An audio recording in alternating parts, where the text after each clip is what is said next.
Captain மட்டும் நல்லா இருந்தா இனி அவர் தான் சிஎம், இது சொல்லாத ஆளே இல்ல. நீங்க இப்படி ஒரு நல்ல வாய்ப்பை தவற விட்டுட்டுமே, இல்ல காலம் இப்படி ஆக்கிடுச்சுன்ற. தவற விட்டது கேப்டன் இல்ல, மக்கள் தான்.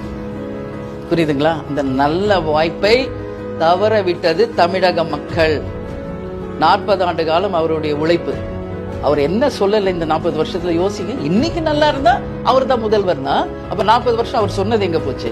அவர் மக்களுக்கு செய்த உதவி எங்க போச்சு? அவர் திரை படங்கள் மூலம் அவர் சொன்ன நல்ல கருத்துக்கள் எங்க போச்சு? ஊரா கிராமமா அவர் போய் மக்களை சந்திச்சார், அது எங்காச்சு? எந்த ஒரு உதவினாலும் முதல் ஆளா நின்று செய்வார்ல. தனக்கு ஏமாற்றியவர்களை பத்தி எங்க ஒரு வேர்டு கேப்டன் பேசியிருப்பாரா? அதான் கேப்டன், அதான் லீடர். புரியுதுங்களா? யாரையுமே கேப்டனோட நம்ம கம்பேர் பண்ணவே முடியாது. எத்தனை விதமான மீம்ஸ் போட்டு போட்டு போட்டு அவரை எவ்வளவு தூரம் இந்த மீடியா கொண்டு போச்சு. அதான் மன வருத்தத்தை நான் சொல்ல, அதான் இப்ப பேசிட்டு வரேன். பட் இது வரைக்கும் அதை பத்தி ஒரு சின்ன ஒரு மன வருத்தத்தை கூட எங்ககிட்ட அவர் பகிர்ந்துகிட்டதே இல்லை.